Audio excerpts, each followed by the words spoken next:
Bonjour, bienvenue dans cette nouvelle vidéo. Il va être aujourd'hui question des caractères. Alors, on va commencer par deux termes assez simples et assez courants quand on s'intéresse à Okinawa, qui sont justement Okinawa et Ryukyu.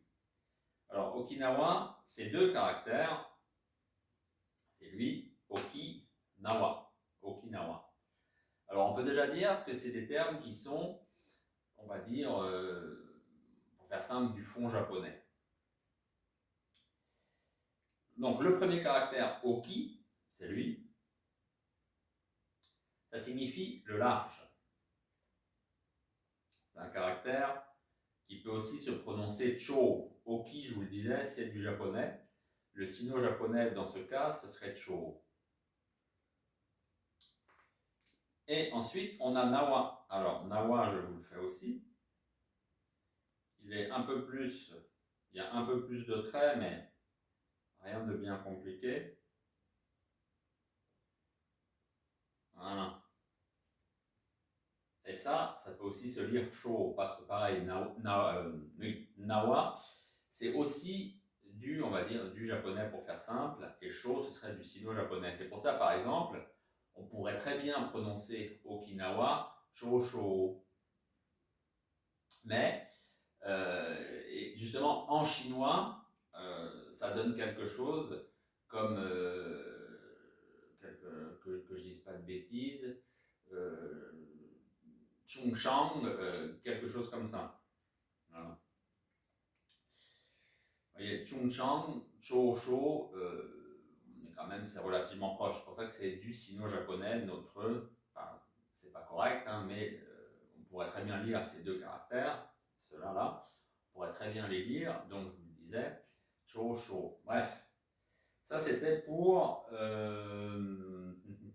pas que j'oublie, ça, voilà, ça c'était pour Okinawa.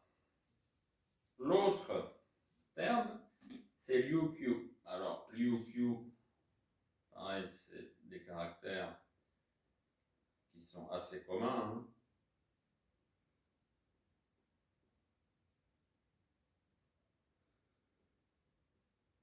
Voilà, ça c'est Ryukyu.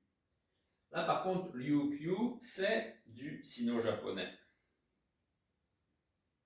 En chinois, ce serait quelque chose comme Ryukyu. Vous voyez? Donc, en fait, on voit déjà, Ryukyu, en fait, c'est les Chinois qui désignaient ces îles comme ça, sous le terme de Ryukyu. Alors qu'Okinawa, c'est plutôt les Japonais qui désignaient l'île d'Okinawa et les autres.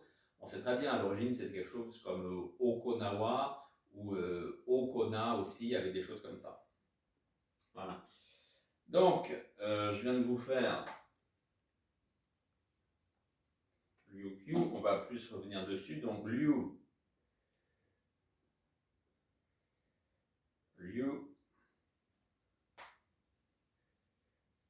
Voilà, ce sera mieux comme ça. On va bien voir.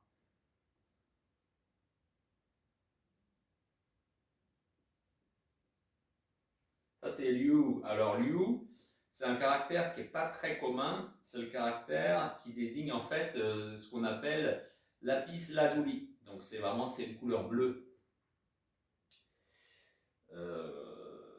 C'est un caractère qu'on retrouve aussi par exemple dans le bouddhisme. Alors que notre Q, ça c'est commun. Q, en fait, c'est tout simplement ce qui désigne quelque chose qui est rond, quelque chose de forme ronde. Ça peut se lire aussi tama. Tama, tout simplement, en japonais, c'est une balle, c'est une boule. Et c'est le caractère, par exemple, que vous retrouvez dans le baseball. Quand les Japonais parlent du baseball, c'est Yaku, c'est le même Q, donc vous voyez que Ryukyu. Aussi, le football. Le football, il y a des caractères pour football. Maintenant, tous les Japonais disent Saka. Mais à l'origine, on parlait de Shukyu. Voilà. Donc, les caractères, vous voyez, ce n'est pas des choses forcément très compliquées. Il faut juste les apprendre, après les avoir en tête. Et ça permet d'élargir son champ sémantique, bien sûr son vocabulaire aussi, et de mieux comprendre le sens des termes, puisque en fait Okinawa, donc vous voyez c'est le large, Okinawa, la cordelette, je dis la corde, en fait c'est la cordelette, hein, c'est une corde fine, c'est une petite corde. Donc ça veut dire ce que ça veut dire, c'est vraiment,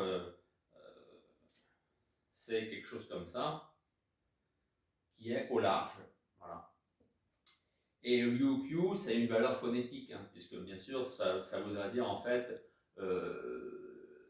une sorte de, on pourrait même dire, de boule de jade qui est de couleur donc bleue. Voilà.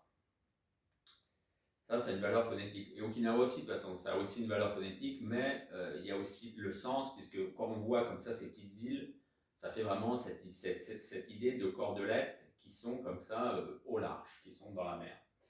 Voilà, j'espère que ça vous a intéressé. Si cette vidéo vous a plu, eh bien, donnez-lui un pouce bleu, c'est sympathique. Et encore mieux, vous pouvez vous abonner à ma chaîne et aussi partager tout ça. Allez, je vous dis à bientôt.